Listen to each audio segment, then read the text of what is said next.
It's the end of the world. The moon turns to blood, mountains crumble, mutant locusts swarm. These are just some of the strange images we find in parts of the Bible called apocalyptic. And while most people think the biblical word apocalypse means the end of the world, it actually doesn't mean that at all. So let's talk about how to read apocalyptic literature in the Bible. So wait, the apocalypse doesn't mean the end of the world? No, apocalypse is a Greek word that means to uncover or reveal. An apocalypse is when you suddenly see the true nature of something that you couldn't see before. Because I don't always see things the way they really are. Right. We all develop familiar ways of seeing the world that can limit or blur our vision. So an apocalypse is like a revelation. Right. Now, in the Bible, an apocalypse is when God pulls back the curtain to show someone what's really going on in the world from a divine perspective. For example, take Isaiah the prophet. He's suddenly transported in a vision into God's throne room. Oh right, he's in God's temple, described as a bridge between heaven and earth. And there, God gives him a divine perspective on Israel's past, present, and their future. So that Isaiah can bring challenge and comfort to God's people in his own day. Or think about the Apostle Paul, who was trying to stop the movement of Jesus, but then he gets stopped in his tracks by a vision of the risen Jesus himself. Yeah, he realizes that he's fighting against the very thing that he's been hoping for, and it changes the course of his life. So these apocalypses give people a heavenly perspective on their earthly situation, and they can give hope, or they can challenge you. Or make you change everything. Now, those are biblical stories about people having an apocalypse. There are also whole sections of biblical books where a prophet describes extended apocalyptic dreams and visions. People call this apocalyptic literature.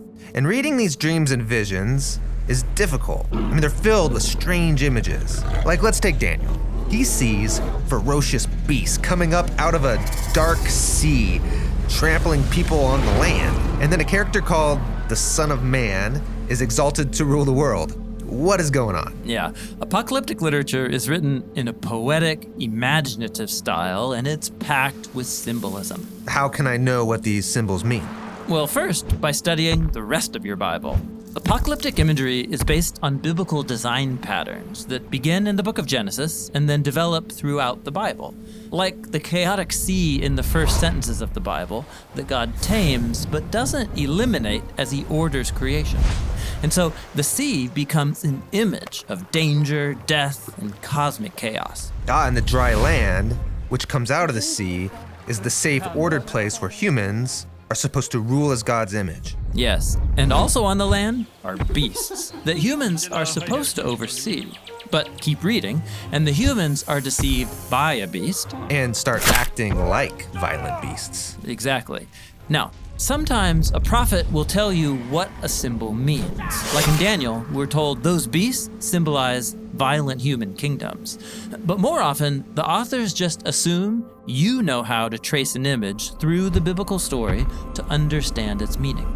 Now let's look at the last book of the Bible, the Revelation, because it's one really long vision. The whole thing is an apocalypse. Yeah, and it works the same way. It begins with John the visionary transported to God's throne room, where he sees the risen Jesus as the exalted king of the world. But Jesus is depicted as a bloody lamb. Right. It's a design pattern showing how Jesus is the sacrificial lamb from Israel's Passover and from the Day of Atonement. He gave his life for the sins of the world. And then John sees the ultimate beastly dragon, that spiritual power that energizes violent earthly empires. It's cast out by Jesus, the world's true king. Yeah. Now that reminds me, when I read the Revelation, I'm struck by all this cosmic destruction and violence. I mean, it happens over and over and over. Yeah, in the Revelation, there are 3 7-part cycles of God's judgment, and it's another design pattern that connects together the stories of the flood, the 10 plagues on Egypt, and the exile to Babylon, and even more. These are moments when humans unleash so much violence and death into the world that God hands them over to self-destruction. It's like a reversal of creation in Genesis chapter 1, as God allows the world and humans to sink back into darkness and disorder. That's sobering. It is.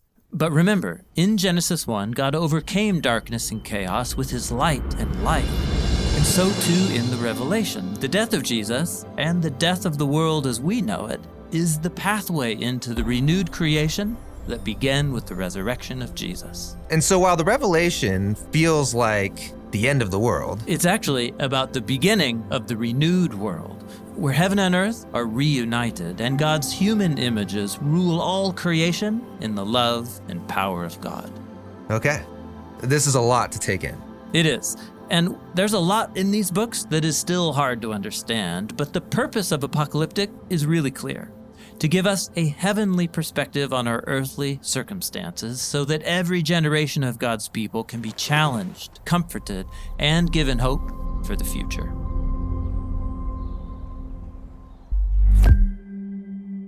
All right, we did it.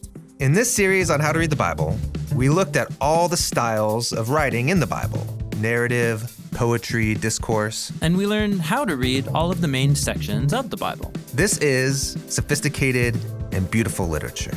And I can see why the Bible is one of the most influential books in human history. Yes, every part fits into the unified story that leads to Jesus. And it invites us into a lifetime of reading and meditation. There's a whole new world just waiting to be discovered in your Bible.